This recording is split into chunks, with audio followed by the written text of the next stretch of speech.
কি হবে? ঝটপট বলে ফেলো। দেখো এখানে বলছি পরীক্ষায় উত্তীর্ণ হওয়ার জন্য সামগ্রিক নম্বরের জন্য 40% পাওয়া প্রয়োজন। মানে কি, টোটাল যদি 100% হয় তার মধ্যে পাস করতে গেলে কত পার্সেন্ট নাম্বার পেতে হবে? 40%। এবার বলছে একজন ছাত্র 265 নম্বর পেয়েও সে 55 নম্বরের জন্য ফেল করলো, তার মানে কি 265 পেয়েছে, এখনো পাস করতে গেলে আরো 55 পেতে হতো, তার জন্য তো 55 নম্বরের জন্য ফেল করেছে, 55 পেলে তো পাস করে যেত। পাস নম্বরটা কত? 265, তার সঙ্গে এখনো 55 অ্যাড করলে তাই পাস। তাহলে অ্যাড করে দাও। 5 আর 5 শূন্য, হাতে রইলো আমার 1, 5 আর 6 11, আর 1 12, 2। তাহলে হাতে রইলো 1, তাহলে 320। তাহলে আমি নম্বরের হিসাবে যদি দেখি, টোটাল কত নম্বরে পাস? 320 নম্বরে। আর যদি পার্সেন্টেজ হিসাবে দেখি তখন কত নম্বরে, কত পার্সেন্টে পাস? 40%। তাহলে আমরা বলতে পারি অ্যান্সার যে নম্বর, তাহলে নম্বরটাকে উপরে রাখো। 40% মানে 320। তাহলে 100% মানে কত? ব্যাস, পরীক্ষার সময় তোমরা এইটুকু করবা জাস্ট, আগেরটুকু কনসেপ্ট ছিল। তাহলে কাটছে, শূন্য শূন্য কেটে গেল, 4 8 এ 32। তাহলে কত হচ্ছে? 8 গুণ 100 মানে 800 অ্যান্সার। যারা 800 বললো তারা সঠিক অ্যান্সার বলেছে। বুঝতে পেরেছো? কিন্তু এই টাইপের পরীক্ষায় তুমি কিন্তু পাবে। নেক্সট 2 দাগটা দেখো। 42 গ্রাম ওজনের একটি গয়নায় সোনা ও তামার অনুপাত 4:3। আচ্ছা, এই 4:3 রয়েছে, এতে আর কত সোনা মেশালে ও তামার অনুপাত এত হবে? সোনা তামার অনুপাত এত হবে। কি মেশাচ্ছি? সোনা মেশাচ্ছ। তাহলে দেখো, ভালো করে বুঝবে। দেখো 24 আর 18, তাই না? তাহলে এটা করবে না, কেন করলাম না? কারণ 24 আছে, এটা কি, আর এখানে 18, হ্যাঁ করা যেতে পারে, কোনো সমস্যা নেই। দেখো তাহলে কি রয়েছে, এখানে সোনা রয়েছে। সোনার সংকেত কি জানা আছে তো?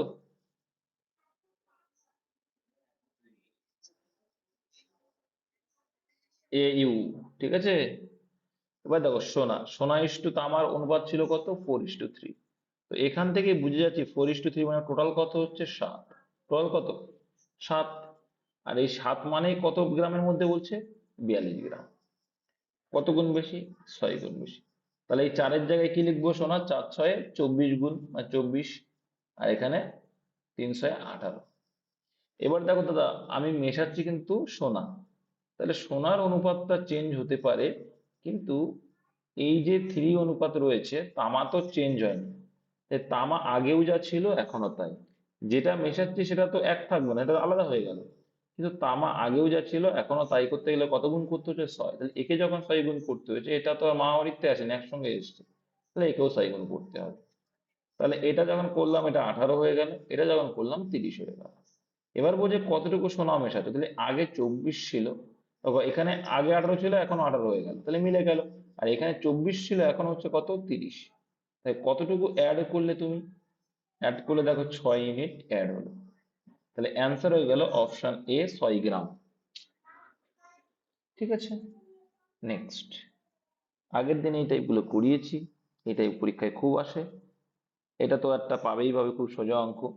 এই অঙ্কের ক্ষেত্রে আব্দুল দা একটা কথা বলে, কি বলে? যে কি, কাজের পরিমাণটা আর টাকার পরিমাণটা নিচে লিখি। হ্যাঁ, কাজের পরিমাণ আর টাকার পরিমাণটাকে নিচে রাখবে। তো এখানে বলছে সময় 8 ঘন্টা করে পরিশ্রম করে 6 জন ব্যক্তি একটি কাজ বলে দিয়েছে 5 দিনে সম্পন্ন করে। পরের শর্ত কি বলছে? একদম সঠিক অ্যান্সার 12। এটা PYQ। 5 ঘন্টা করে কাজ করে 4 জন ব্যক্তি কতদিনে করবে? ব্যাস। 5 5 কেটে গেল, 4 2 8 হয়ে গেল। তাহলে x সমান সমান কত করে এলো? 6 2 12। এক্সটা ভালো লাগার জন্য জাস্ট দিচ্ছ। অপশন সি হয়ে গেল অ্যান্সার। কিন্তু খুব সোজা, কিন্তু পরীক্ষা একটা পাবেই পাবে এই টাইপের। পরেরটা দেখো, দেখি কে পারো, দেখি একটু টাইম দেবো, বলো কে পারো দেখি।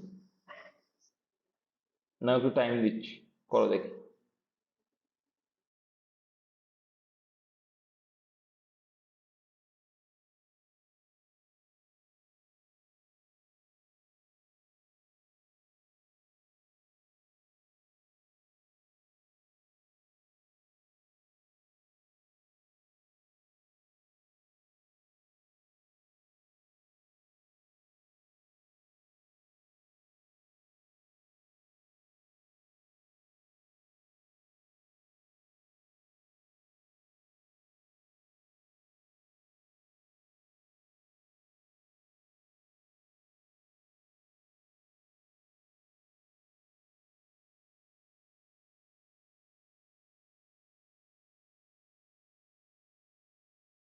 ভাবে পড়তো, এদের 40 দিন করে লাগতো।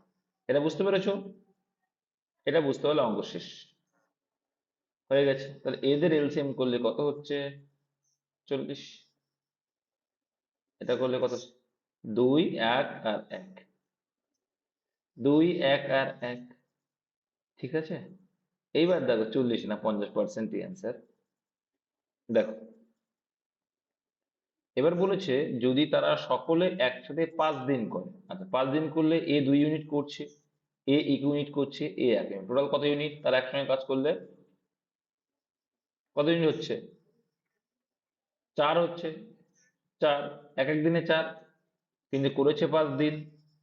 তাহলে 5 × 4 মানে কয় দিন, কত ইউনিট কাজ করে ফেললো? 20 ইউনিট। মোট মোট কাজের পরিমাণ কত বেরিয়েছিল? 40 ইউনিট। তাহলে 40 ইউনিটের ভিতরে 20 ইউনিট করে ফেললো, তাহলে আছে কত ইউনিট আর? অর্ধেক আছে। তো অর্ধেক মানে কত পার্সেন্ট? অর্ধেক মানে তো 50%। বোঝা গেল? তাহলে 20 রয়েছে না, 20 পড়ে আছে। বলো।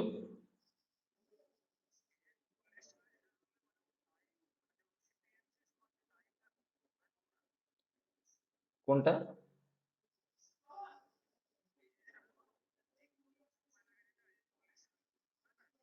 ও, এটা এখানে বলে দেখো, সেই 2 জন সহকারী পেলো যারা প্রত্যেকে তার অর্ধেক গতিতে কাজ করে। অর্ধেক গতিতে কাজ করলে তো ডবল টাইম লাগবে।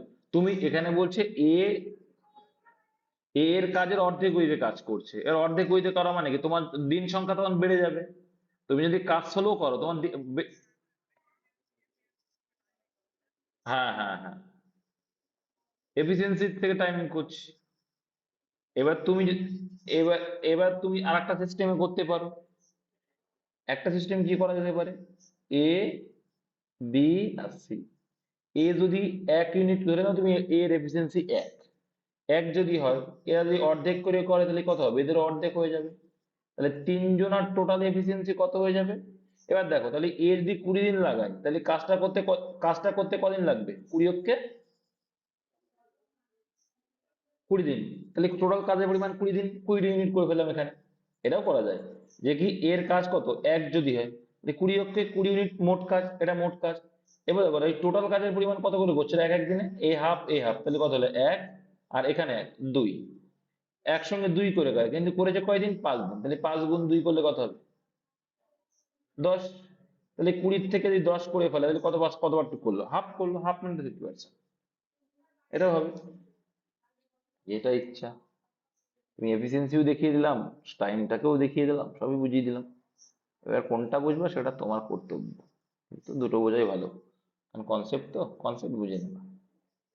3 জন শ্রমিক একটি কাজ 12 দিনে করতে পারে। শ্রমিকদের মধ্যে 2 জন প্রত্যেকে তৃতীয় শ্রমিকের চেয়ে দ্বিগুণ দ্রুততায় কাজ করতে পারে। একজন দ্রুততর শ্রমিক একই কাজটি কত দিনে শেষ করতে পারবে? খুব সোজা, বলো, সুন্দরভাবে করো।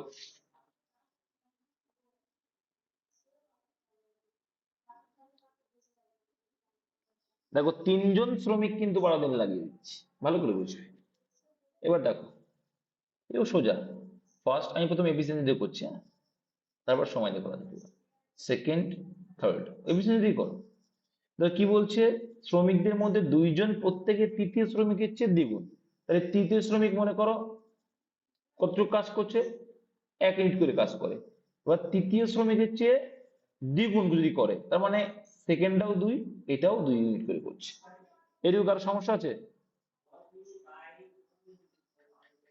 এটুকু করার সমস্যা নেই, কারণ তৃতীয় ব্যক্তির থেকে দ্বিগুণ বলে তো তৃতীয় ব্যক্তি 1 ধরে নেবে ওই জন্য। তাহলে দ্বিগুণ করে যদি হয় ওরা, তাহলে সেকেন্ড পার্সনও 2 করছে, ফার্স্ট পার্সন 2 করছে। এবার এরা টোটাল কত করছে, কত ইউনিট কাজ করছে একদিনে? 5 ইউনিট। কিন্তু ওরা বলছে 3 জন কাজ করছে কদিন লাগিয়েছে? 12 দিনে। তাহলে মোট কাজের পরিমাণ কত হয়ে যায়? 12 × 5, টোটাল হয়ে যাবে 60 ইউনিট। তাহলে টোটাল কাজের পরিমাণ 60 ইউনিট হয়ে গেল।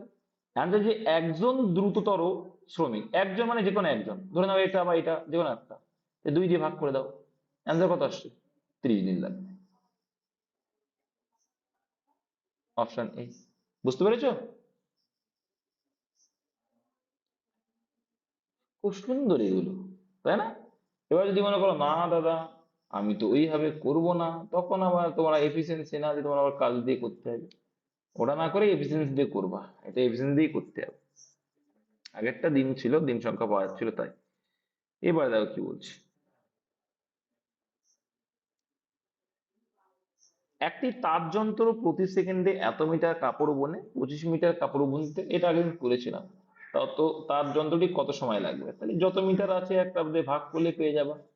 তাহলে 25 মিটার টোটাল, তাকে 1 সেকেন্ডে দিয়ে ভাগ করে দাও, টোটাল সেকেন্ড পেয়ে যাবো। এটা পয়েন্ট তুলে দিয়ে এখানে গুণ করে দাও, কত, 1000। ভাগ করো, ভাগ করে দেখবো অ্যাপ্রক্স আসবে 195 পয়েন্ট সামথিং আসবে। তো অ্যান্সার 16 না কত আসবে, তো অ্যান্সার আসবে 195 অ্যাপ্রক্স, ঠিক আছে। সোজা অঙ্ক, এটা কিছুই বোঝানোর নেই। তো যাই আসুক না কেন, ঠিক আছে। একটি নল খালি চৌবাচ্চাকে 18 মিনিটে পূর্ণ করে ও অপর একটি নল 12 মিনিটে খালি করে। অর্ধ পানিপূর্ণ অবস্থায় নল দুটি একসাথে খুলে দিলে, এ কি করবো, এলসিএম করে নাও। 12 আর 18 এলসিএম করতে হবে, তাই তো।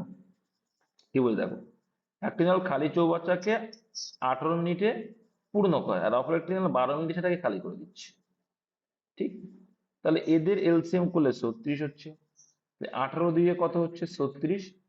আর এদিকে 3 × 12 = 36। এবার এটা কি ভরছে, এটা কি বের করছে, তাই মাইনাস করলাম। অর্ধ পানিপূর্ণ, তাহলে অর্ধ পানিপূর্ণ মানে কি, 36-এর অর্ধেক। ট্যাঙ্কির ধারণ ক্ষমতা 36, তাহলে 36 যদি হয় তাহলে অর্ধ মানে কি 18। অর্ধ পানিপূর্ণ অবস্থায় নল দুটি একসাথে খুলে দিলে কত সময় চৌবাচ্চাটি খালি হয়। এবার দেখো, এ তো 2 করে ভরছে, এ 3 করে খালি করছে, কিন্তু আর একজন বদমাইশি করে 2 বালতি করে জল দিয়ে দিচ্ছে। তাহলে আলটিমেটলি খালি হচ্ছে কত, 1 করে খালি হচ্ছে, তাই না। তুমি 3 করে খালি করছো, তার মধ্যে 2 করে একজন ভরে দিচ্ছে, তাহলে তো আলটিমেটলি খালি হচ্ছে কয়জন, কতটুক। তোমাকে যারা বুঝতে পারছেন তাদের জন্য বলছি, তুমি 3 কেজি করে তুমি 3 কেজি করে মাল ফেলে দিচ্ছ, কিন্তু সেই মুহূর্তে আর একজন কি করছে, 2 কেজি মাল মিশিয়ে দিচ্ছে, তাহলে আলটিমেটলি খালি হচ্ছে কতটুক, 1 করে। সেটাই বলতে, তাহলে 1 করে খালি হচ্ছে।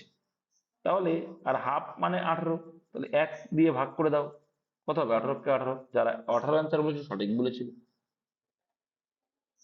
আর দেখো, নৌকা ও স্রোতের বেগ যথাক্রমে 10 কিলোমিটার, 5 কিলোমিটার। নদীর পথে 45 কিলোমিটার দীর্ঘ পথ একবার অতিক্রম করে ফিরে আসতে কত ঘন্টা সময় লাগবে, বলো। কিছু আছে বলো, বলো কত সময় লাগবে।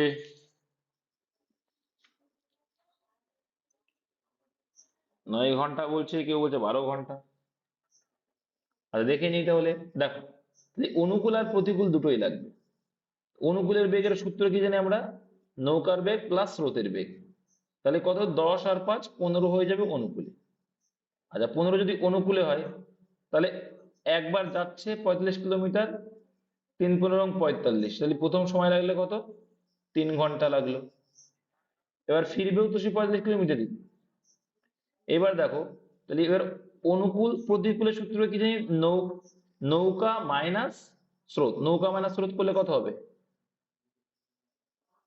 5। তাই 5 যদি যায়, তাহলে 5 × 9 = 45, মানে 9 ঘন্টা টাইম লাগলো। তাহলে এদিকে 3 ঘন্টা, এদিকে 9 ঘন্টা, তাই টোটাল ক ঘন্টা সময় লাগলো। একবার যে গিয়ে আবার ফিরে আসতে সময় লাগলো, তাই যেতে 3 ঘন্টা, আসতে 9 ঘন্টা, লেগে গেল কত, 12 ঘন্টা। খুব সুন্দর অঙ্ক এগুলো। কনসেপ্ট ক্লিয়ার থেকে অঙ্ক উড়ে যাবে, এ না হলে ভুলভাল হয়ে যাবে। এই কুকুরেরটা মনে আছে তো, একদম সোজা কিন্তু। কি করবে, অ্যান্সার কি চাইছে দেখবে। দেখো কি চাইছে, অ্যান্সার কি চাইছে, কুকুর আর খরগোশ। 16 15 বলে, দেখো এবার ডগটাকে আগে লেখো তাহলে, আর র্যাবিট খরগোশকে পরে দেখো। তাহলে কুকুরের জায়গায় কুকুর, দেখো কি বলছে, কুকুর যে সময় 4 লাফ, তাহলে কুকুরের ঘরে 4, আর খরগোশ সেই সময় 5 লাফ, হয়ে গেল। তারপরে বলছে কুকুরের জায়গায় কুকুর, কুকুরের 3 লাফ, খরগোশের 4 লাফ, ঘরে এই যে। তাহলে খরগোশের নিচে খরগোশ, কুকুরের নিচে কুকুর, কি করলে কোনাকুনি গুণ, তাই 4 × 4 কত এলো, 16 এলো। আর এদিকে 3 × 5 = 15 এলো, তাহলে 16:15, অপশন নাম্বার বি, ঠিক আছে। ভুল হবে না, এইভাবে করবা, জীবনেও ভুল হবে না। তারপরে দেখো, দয় দেখ আজকে লাস্ট। এ বি সি একটি কাজ যথাক্রমে 24 দিনে, 30 দিনে এবং 40 দিনে করতে পারে, তাহলে এলসিএম করে দাও। এ 24 দিনে, বি 30 দিনে, সি 40 দিনে, এলসিএম কত হয়? 120, 5 24, 120, 4 ত্রিশং, 120, 3 40, 120, তাই না? এবার দেখো, তারা একসাথে কাজ শুরু করেছিল, কিন্তু কাজ শেষ হওয়ার 4 দিন আগে ছি চলে যায়। আচ্ছা, তার মানে কি? কি বুঝলে? তাই 4 দিন আগে ছি চলে গেল, ওটাই বাদ দিয়ে হয়ে যাবে। 4 দিন আগে যদি ছি চলে যায়, তাহলে 4 দিন আগে যদি ছি চলে যায়, তাহলে লাস্ট 4 দিন কারা কাজ করেছে? লাস্ট 4 দিন এ আর বি কাজ করেছে। তাহলে 5 আর 4 9, আর লাস্ট 4 দিন কাজ করেছে কি? এ আর বি। গুণ করলে কত হবে? 4 9 36 ইউনিট লাস্ট 4 দিন। তাহলে লাস্টের যে 4 দিনের 36 ইউনিট কাজটা বাদ দিয়ে দাও, কত হচ্ছে তাহলে?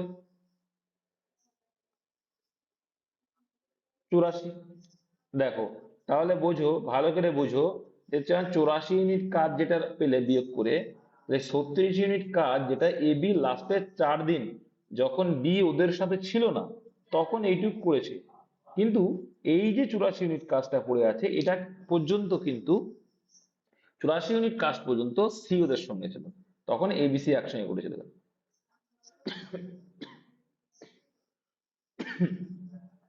তাহলে 12 ইউনিট করেছে।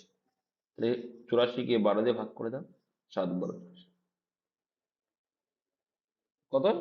ও, কত দিনে কাজ শেষ হবে? তাহলে কি হলো, এখানে 7 আছে, আর এদিকে 4 দিন লাস্টে, 11 অ্যান্সার, অপশন নাম্বার এ হয়ে যাবে কারেক্ট অ্যান্সার। বোঝা গেছে? সোজা অঙ্ক সরল। বলো।